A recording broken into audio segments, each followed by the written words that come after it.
અમારી ચેનલને સબસ્ક્રાઇબ અને વિડીયોને લાઇક કરવાનું ભૂલશો નહીં, જેથી અમે આ તમામ કાયદાની માહિતી આપ સુધી પહોંચાડી શકીએ. કલમ 127 ગેરકાયદેસર અટકાયત. 1.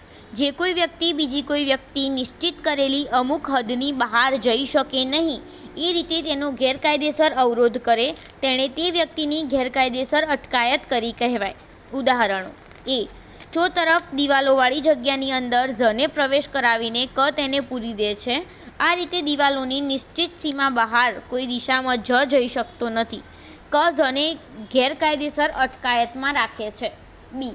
એક મકાનના દ્વારો પાસે ક બંદૂકધારી માણસો મૂકે છે અને ઝને કહે છે કે જો તું મકાનની બહાર જવાની કોશિશ કરીશ તો તેઓ તને ગોળીએ દેશે. ક ઝને ગેરકાયદેસર અટકાયતમાં રાખે છે. 2. જે કોઈ વ્યક્તિ બીજી કોઈ વ્યક્તિને ગેરકાયદેસર અટકાયતમાં રાખે તેને 1 વર્ષની મુદત સુધીની બેમાંથી કોઈ પ્રકારની કેદની અથવા 5,000 રૂપિયા સુધીના દંડની અથવા તે બંને શિક્ષા કરવામાં આવશે. 3. જે કોઈ વ્યક્તિ બીજી કોઈ વ્યક્તિને 3 કે તેથી વધુ દિવસો સુધી ગેરકાયદેસર અટકાયતમાં રાખે તેને 3 વર્ષની મુદત સુધીની બેમાંથી કોઈ પ્રકારની કેદની અથવા 10,000 રૂપિયા સુધીના દંડની અથવા તે બંને શિક્ષા કરવામાં આવશે. 4. જે કોઈ વ્યક્તિ બીજી કોઈ વ્યક્તિને 10 કે તેથી વધુ દિવસો સુધી ગેરકાયદેસર અટકાયતમાં રાખી તેને 5 વર્ષની મુદત સુધીની બેમાંથી કોઈ પ્રકારની કેદની શિક્ષા કરવામાં આવશે અને 10,000 રૂપિયાથી ઓછી ન હોય તેવા દંડને પણ પાત્ર થશે. 5. કોઈ વ્યક્તિને છોડી મૂકવાની રીતસર કાઢવામાં આવી હોવાનું જાણવા છતાં તે કોઈ વ્યક્તિ તેને ગેરકાયદેસર અટકાયતમાં રાખે તેને આ પ્રકરણની અન્ય કોઈ કલમ હેઠળ તે જેટલી મુદતની કેદને પાત્ર હોય તે ઉપરાંત 2 વર્ષની મુદત સુધીની બેમાંથી કોઈ પ્રકારની કેદની શિક્ષા કરવામાં આવશે અને તે દંડને પણ પાત્ર થશે. 6.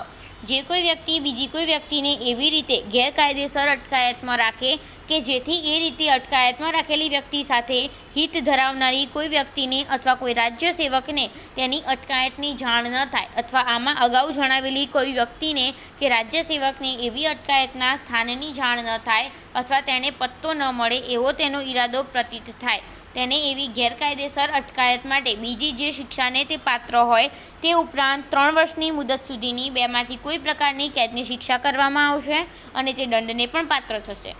7. જે કોઈ વ્યક્તિ અટકાયતમાં રાખેલી કોઈ વ્યક્તિ પાસેથી કે તેની સાથે હિત ધરાવતી કોઈ વ્યક્તિ પાસેથી કોઈ મિલકત કે કિંમતી જામીનગીરી બળજબરીથી કઢાવી લેવા માટે અથવા અટકાયતમાં રાખેલી વ્યક્તિને કે તેની સાથે હિત ધરાવતી કોઈ વ્યક્તિને ગેરકાયદેસરનું કૃત્ય કરવું પડે અથવા કોઈ ગુનો કરવામાં સરળતા થાય તેવી કોઈ માહિતી આપવી પડે તે માટે તે વ્યક્તિને ગેરકાયદેસર અટકાયતમાં રાખે તેને 3 વર્ષની મુદત સુધીની બેમાંથી કોઈ પ્રકારની કેદની શિક્ષા કરવામાં આવશે અને તે દંડને પણ પાત્ર થશે. 8. અટકાયતમાં રાખેલી કોઈ વ્યક્તિ પાસેથી કે તેની સાથે હિત ધરાવતી કોઈ વ્યક્તિ પાસેથી કોઈ ગુનો કે ગેરવર્તનનો પત્તો લાગે એવી કબૂલાત કે માહિતી બળજબરીથી મેળવવા માટે અથવા અટકાયતમાં રાખેલી વ્યક્તિને કે તેની સાથે હિત ધરાવતી કોઈ વ્યક્તિને કોઈ મિલકત કે કિંમતી જામીનગીરી પરત કરવી પડે કે કરાવવી પડે તે માટે અથવા કોઈ દાવો કે માગણી સંતોષવી પડે તે માટે અથવા જે માહિતી ઉપરથી કોઈ મિલકત કે કિંમતી જામીનગીરી પરત મેળવી શકાય તે માહિતી આપવી પડે તે માટે તે વ્યક્તિને ગેરકાયદેસર અટકાયતમાં રાખે તેને 3 વર્ષની મુદત સુધીની બેમાંથી કોઈ પ્રકારની કેદની શિક્ષા કરવામાં આવશે અને તે